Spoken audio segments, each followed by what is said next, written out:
Friends, welcome back. तो friends, अभी का लेटेस्ट न्यूज है, भारत के लिए बड़ी घोषणा कर दी। अरे वाह, किसने कर दी? अजीत डोवल का चक्रव्यूह चल पड़ा। सारे का सारा खेल बदला 7 दिन के अंदर। चलो देखते हैं।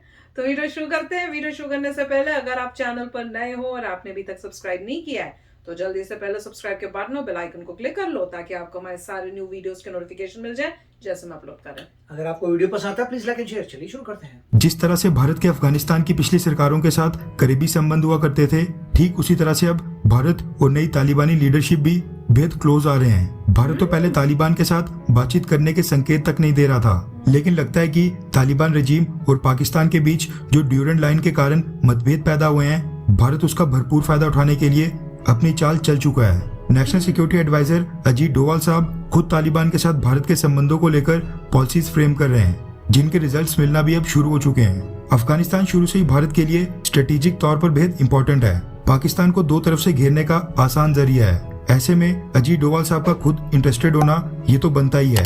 मई 27 को अजीत डोवाल साहब तजिकिस्तान की राजधानी दुशांबे गए थे, जहां पर Tajikistan, Iran, China, Russia, Kazakhstan, Uzbekistan और किर्गिस्तान के नेशनल सिक्योरिटी एडवाइजर्स के साथ उन्होंने मीटिंग में हिस्सा लिया था। उस मीटिंग से पहले भारत ने अफगानिस्तान को ह्यूमैनिटेरियन एड और मेडिसिन तो भेजी थी, लेकिन तालिबान रजीम के साथ आधिकारिक तौर के ऊपर कोई भी बातचीत शुरू नहीं की थी। मगर उस समिट में अजीत डोवाल साहब की एक स्टेटमेंट ने बैठक में मौजूद बाकी सभी देशों के नेशनल सिक्योरिटी एडवाइजर्स को चौंका दिया था। अजीत डोवाल साहब ने दुशांबे में बोला था कि अब हम सब देशों को मिलकर अफगानिस्तान की काउंटर टेररिज्म कैपेबिलिटीज को और भी एनहांस करने पर जोर देना होगा, क्योंकि अफगानिस्तान में कई सारे आतंकी हमले हो रहे हैं। तालिबान को मजबूत करने का मतलब है ड्यूरेंट लाइन के ऊपर तालिबान फोर्सेस पाकिस्तान के साथ और भी मजबूती से लड़ने में सक्षम होंगी। ड्यूरेंट लाइन को लेकर मतभेद ऑलरेडी शुरू हो चुके हैं और बात बॉर्डर के ऊपर एक दूसरे के ऊपर फायरिंग तक पहुंच गई है, जिसमें तालिबान और पाकिस्तान आर्मी दोनों के सोल्जर्स की जान गई है। ऐसे में तालिबान की काउंटर टेररिज्म कैपेबिलिटीज को एनहांस करना तालिबान को पाकिस्तान के खिलाफ भी स्ट्रांग बनाएगा। अजीत डोवाल साहब की स्टेटमेंट के ठीक 5 दिनों के बाद दूसरी पॉजिटिव डेवलपमेंट ये रही कि भारत ने पहली बार अपने डिप्लोमेट्स का एक डेलीगेशन अफगानिस्तान में तालिबान रजीम के साथ मिलने के लिए भेजा था। भारत ने तालिबान की तरफ दोस्ती का हाथ बढ़ा दिया है, जिसके बाद अब तालिबान रजीम ने भारत के लिए बड़ी घोषणा की है। रेफरेंस के लिए आपकी स्क्रीन के ऊपर द टाइम्स ऑफ इंडिया के आर्टिकल का स्क्रीनशॉट है, जिसके मुताबिक तालिबान रजीम ने चाइना और कुवैत समेत भारत के लिए डायरेक्ट फ्लाइट शुरू करने की परमिशन दे दी है। रिपोर्ट्स के मुताबिक अफगानिस्तान की flag carrier Ariana Afghan airlines ने घोषणा की है कि वो कुवैत, चाइना और भारत के लिए डायरेक्ट फ्लाइट्स दोबारा से शुरू करने वाले हैं, जिसकी परमिशन उनको मिल गई है। एयरलाइंस चीफ रहमतुल्लाह आगा का कहना है कि भारत से कई सारे सामान का ट्रेड किया जाता है और अफगानिस्तान से कई सारे पेशेंट्स भारत अपना ट्रीटमेंट यानी इलाज करवाने के लिए जाते हैं। इसके अलावा Afghanistan chamber of agricultural and life stock ने कहा है कि भारत के साथ डायरेक्ट फ्लाइट शुरू होने के बाद अफगानिस्तान कई सारी चीजें भारत को एक्सपोर्ट करेगा और भारत उनके लिए बहुत ही बड़ी मार्केट है। अफगानिस्तान की एरियाना अफगान एयरलाइंस एक सरकारी एयरलाइंस है जो तालिबान रजीम के अंडर आती है। पैगंबर वाले विवाद के बाद भी तालिबान ने भारत के लिए फ्लाइट्स दोबारा शुरू करने की परमिशन दे दी है। तालिबान तो सामने से इंटरेस्टेड होगा ही, लेकिन क्या भारत इंटरेस्टेड है? सवाल ये खड़ा होता है। भारत से आज की डेट में कोई भी डायरेक्ट फ्लाइट अफगानिस्तान नहीं जाती है। यहाँ से फ्लाइट पहले किसी गल्फ कंट्री में जाती है और वहाँ पर यात्रियों को उस प्लेन से उतरकर किसी दूसरे प्लेन में बैठकर फिर वहाँ से अफगानिस्तान जाना होता है। ऐसे में क्या भारतीय सरकार अफगानिस्तान की फ्लैग कैरियर को अपने देश में एंट्री देने के लिए रेडी है या फिर नहीं, ये बड़ा मसला है। खैर, क्या अफगानिस्तान के साथ डायरेक्ट फ्लाइट्स शुरू होनी चाहिए, हाँ या फिर ना? नीचे कमेंट करके अपनी राय जरूर बताएं।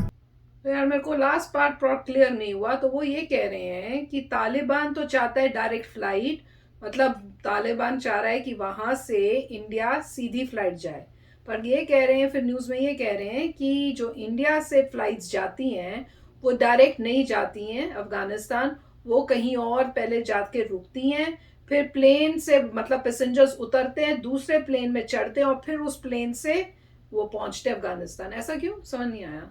तो प्लेन मतलब जब भी तालिबान अपना आया था, प्लेन नहीं भेजना चाहते हम लोग वहां पर, क्या उस वजह से? मतलब तालिबान जब आया था तो डिक्लेयर यही किया था इंडिया ने कि हम तालिबान को अप्रूव नहीं कर रहे, इन द सेंस कि हम सपोर्ट नहीं कर सकते कि कोई भी फोर्स आए और एग्जिस्टिंग गवर्नमेंट को हटा दे, हम नहीं कर सकते। और उस वक्त ऐसा भी नहीं था कि तालिबान ने कहा था कि वो अलाउ करेगा इंडियन फ्लाइट्स को लैंड करने के लिए। तो तभी उन्होंने अब घोषणा की है कि अफगानिस्तान से डायरेक्ट फ्लाइट इंडिया जा सकती है। पहले उन्होंने कहा था कि नहीं, हम अलाउ नहीं करेंगे इंडिया से फ्लाइट्स, अगर किसी को जाना हो इंडिया से तो किसी गल्फ कंट्री में जाएगा, और गल्फ से मोस्ट लाइकली वो कतर लग रहा है, क्योंकि कतर ने उनकी डील्स करवाई थी, तो हो सकता है कतर से फिर अफगानिस्तान जाती हों फ्लाइट्स। तो सभी लोगों जिन्होंने भी पूरे वर्ल्ड में अदर देन कतर, मेरे ख्याल से जिसको भी जाना होगा अफगानिस्तान वो यही करेगा, पहले आप दोहा में जाओ, दोहा से फिर वो आप अफगानिस्तान आओ, तो मेरे काबुल वगैरह आओ, तो मेरे ख्याल से यही होगा। अब क्योंकि इतनी ह्यूमैनिटेरियन एड गई है इंडिया से, उनको नज़र आ रहा है कि इंडिया ने ऑलरेडी कितना इंफ्रास्ट्रक्चर वहाँ डेवलप किया हुआ है, ऑन टॉप ऑफ दैट अभी वीट जा रही है, सामान जा रहा है, तो उनको लग रहा है कि ये तो हमारे भले के लिए है और हमें दोस्ती करनी चाहिए। इसीलिए इंडिया के लोग भी गए थे वहाँ पे, न्यूज़ आई थी, डेलीगेशन इंडियन गया था। तो बेसिकली अब पॉइंट ये आता है कि क्या आप सर्टिफाई करेंगे, क्या वैलिडेट करेंगे, क्या बोलेंगे हाँ आप एग्री करते हैं कि तालिबान ही लेजिटिमेट वहाँ का रूलर है। अब क्वेश्चन ये है कि अगर मान लीजिए तालिबान को आपसे लेना देना नहीं है, अगर आपसे लेना देना नहीं है तो वो आपकी बात कभी नहीं मानेगा।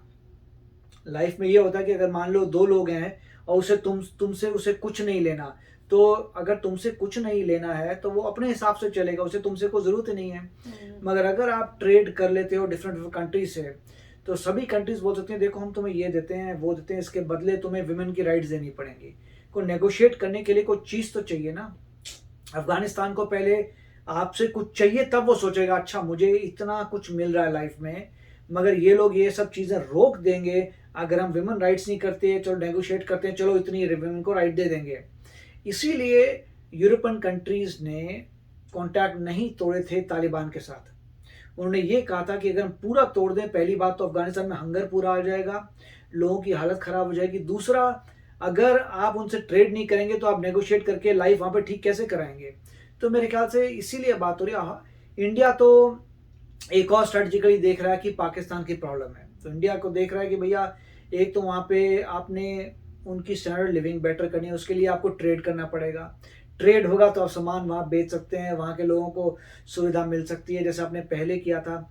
साथ में गुडविल आएगी। उसके बाद जो प्रॉब्लम्स आ रही हैं ड्यूरेंट लाइन में, वहाँ पे इंडिया हेल्प करके अपने बेसिस भी कर सकता है, जो भी कर सकता है, लॉन्ग टर्म अपने लोग भी रख सकता है कि भाई वहाँ पे आपका प्रेजेंस हो है, जिससे एक बार ऐसा तो पाकिस्तान को फिर पता चल जाएगा कि वो सैंडविच हो गया, एक तरफ इंडिया है एक तरफ अफगानिस्तान जो इंडिया की तरफ है। तो मेरे ख्याल से यही हो रहा है। मगर इसमें जो भी स्ट्रैटेजिकली मोटिव है इंडिया का वो ठीक है कि आपने जो है पाकिस्तान को काउंटर करना है, मगर लोगों का भला डेफिनेटली होगा कि वहाँ के लोग इंडिया आ पाएंगे, पढ़ाई के लिए आ पाएंगे, जो भी मतलब ट्रेड बढ़ जाएगा। उसके बाद इंडिया नेगोशिएट भी करेगा कि ह्यूमैनिटेरियन एड भेज देते हैं हम आपके लिए, वहाँ पे लोगों के हॉस्पिटल्स नहीं है, आप लोगों को स्टूडेंट्स को भेजो, ट्रेन करके भेजते हैं। तुम्हें वहाँ पे डॉक्टर्स और मतलब तुम लोग भेजो, हम पढ़ाते हैं, डॉक्टर्स बन जाएंगे, वो हेल्प करेंगे वहाँ पे। उसके बाद जो है बाद में फिर इंडिया नेगोशिएट करता रहेगा, देखो अगर तुम इनकी विमेंस की राइट थोड़ा ठीक करो, हमें इस ऑर्गेनाइजेशन में एक विमेन भी चाहिए, ये भी चाहिए, धीरे धीरे करके सुधार ऐसी तो लोग लेके आते हैं, बोल दिखाते हैं कि देखो नेगोशिएट करना पड़ेगा। और जो लोगों की को बेनिफिट दिख रहा है कि उनकी कंट्री ऊपर जा रही है, वो बोलेंगे अच्छा अब लाइफ में जीना पड़ता है आपको। अगर वो बहुत ही कट्टर हो जाते हैं तब ऑफ कोर्स सब कुछ ब्रेक भी हो सकता है, मगर नॉर्मली लोग होंगे नहीं क्योंकि उनको बेनिफिट भी दिख रहा है। तो अच्छा वीडियो था। यस, तो अभी शेयर करना अपने थॉट्स। चलते हैं, मिलेंगे नेक्स्ट वीडियो में बहुत ही जल्द। Till then take care and bye bye. तो अगर आप मेरे इस चैनल पे नए हो तो जल्दी से सब्सक्राइब के बटन को हिट करो और बेल आइकन को क्लिक करो ताकि आपको मेरा जब नया वीडियो मैं लगाऊं आपको उसके बारे में जल्दी से पता चल जाए।